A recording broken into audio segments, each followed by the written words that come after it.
هلکه خپل اخبار دی په مسلو کار ملره په مسلو باندې کار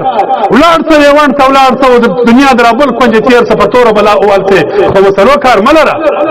ولاړ سره بستر دې په شاکه بستا دغه کار دی چې بستر په شاکه ډوډۍ وخوره. ما یو ملګری و بل ورځ توای ریوان تکللی دغه جل ندی دغه نو د وخت اجتماع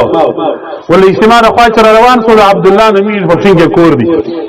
زموږ په علاقه کې یو مولا دی غیر یادوي و هغه مخ په سټ کې کښینه ولم و یو شو کارګزاري بیان کړ چې ولات څه سبب وایي چې پرېول کې څه کیسه دي کارګزاري بیان ولمال کارګزاري بیان کوم دور وو ولمال په څلور 20 ساعت می ولا کړ بخار په ساری د ورو وته واز د بخارو په ساری و شو پوخ کرا شوای کوي خو پوخ په څلور 20 ساعت کې یو منټ د بخار په ساری د وته ول موټر د مخ د سټای شوا کړم په باډي کې تک شنو ولته شوا دا د بخارو په سارو ته ورځي تاسو ملایان نه سبب کتابو چاپ وکړي چې جمعه کې بیان کړی ورځي نه هغه بیان چاره واسه وای تبلیغ پر هر چا فرض دی دی وای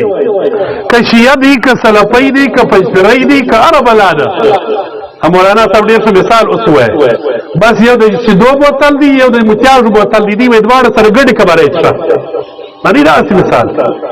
شیعه علماء د دیوبند کافر وای د دیوبند علماء لیکي وای که څوک شیعه مسلمانو بولی کافر دی دی څه وای دی وای شیعه زما ورور دی سلفین زما ورور دی د اچارو ټیم دی ګرځ ورغرځ سره ګډ واجب دا خلک وای تبلیغ د هر سړي فریضه ده تبلیغ د دین رسول دی د دین رسول خو د انبیاو کارو د انبیاو فریضه و علما د نبی وارثان دي امی سړی څه کوي چې د نبی علی السلام پر میراث مسلک شي امی سړی پد کوي چې د رسول الله صلی الله علیه وسلم میراث لري دا د عالم کار دی تبلیغ به علما کوي د ټخیر روډ مولا ته وایم چې ستاره پر لا بد کار دی چې ته کوي سلام امیه تم مولانا ستاره پر تبلیغ ناروا دی راسه ځان په کتاب باندې مولا ثابت کړو به تاسو خبرو تبلیغیان کې وای ما ته اجتماعي بدی وشه خبرې کې ویلي دي وای که تبلیغي یو ځای بد وکړ خلک ټول تبلیغ توای اجتماعي بدی را توشه زه اجتماعي بدی درته شیم زه تاسو د علماء دیوبند ګوري د بل چا خبره نور د ښکار کوم بیا وای دا بریلویان دي نن خو که چا د مذهب خبره کول خلک یې بریلوی بولي نن خو که د تصوف خبره وکړ خلک دې بریلوی بولي نن که د پلار د نکاح عقیده راڅنګه کړ خلک دې بریلوی بولي نن که امام صاحب پر مذهب کرک ودرېدل خلک دې بریلوی بولي راسه د دیوبند مولایان سل مولایان د دیوبند پیښوم یو نه دوه نه درې نه پنځه نه لس نه سل علما د دیوبند د دې زمانې زور پیښوم چې په ګډه باندې لیکلي چې تبلیغیان د جهاد منکرین دي جهاد اسلام عظیمه فریضه ده نور الدین آغا توا اجتماعي به د تبلیغیان راوښیا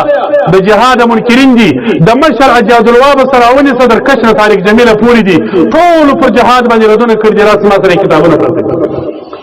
د قران د شپږ آیاتو منکرین دي او دا مشر او کشر منکرین دي کدی وای نه دي منکرین زه بیا ورته وایم د کوټي په صدیقي مسجد کې یو ورځ یو مجاهد مولا ته بیان ورکا ما ته یې مره کوه زب مولا در وښیم یو مجاهد مولا دې پر جهاد باندې بیان وکي کای یو ورځ په صدیقي مرکز کې یا په تبلیغي مرکز د غوث آباد کې د جهاد بیان نیمه غنټه چا پرېښوي زه په غورز بستر سره اخلم تر جهاد منکری ستا اجتماعي بجې دغه رضی د تشیم ستا اجتماعي بجې دغه د تصوف منکری ستا اجتماعي بجې دغه ده چې ته د مذهب منکری ستا اجتماعي بجې دغه ده چې ته د جبریه او عقیده لري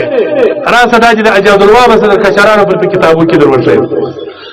نو دا د اخبار مولایان دي څه کله کله خلکو ته کیسې کوم زموږ په فشن کې یو سړی یو مولا وفات شو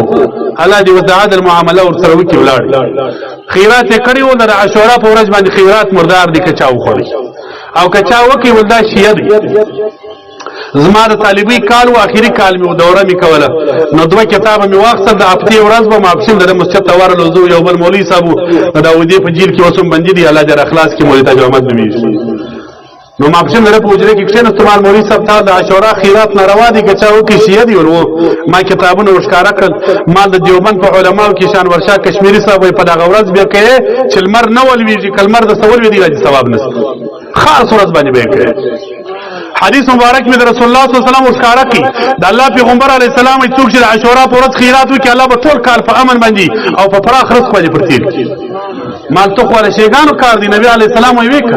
د دیوبند علما وی وک ته د شیګانو کار دی ول بس نو خبر په دې مسله باندې سړي خبر دی مال خدای دې خیر درکړي چې نوې خبر چې وته ومنه لم سيري دا راته وایي جمهوریت صاحب دا بیان چې کوي د جمعې کم کتاب دی وایي کتی چې هغه لیکلي سره شیګانو کار دی ولمره دا په اخبار کې راغلی د اخبار مسلې خلک پر منبرو بیانوي د اخبار مسلې عوام خلکو ته بیانوي په مشرق اخبار باندې دین ثابتوي نن دغه حال سره راغلی یو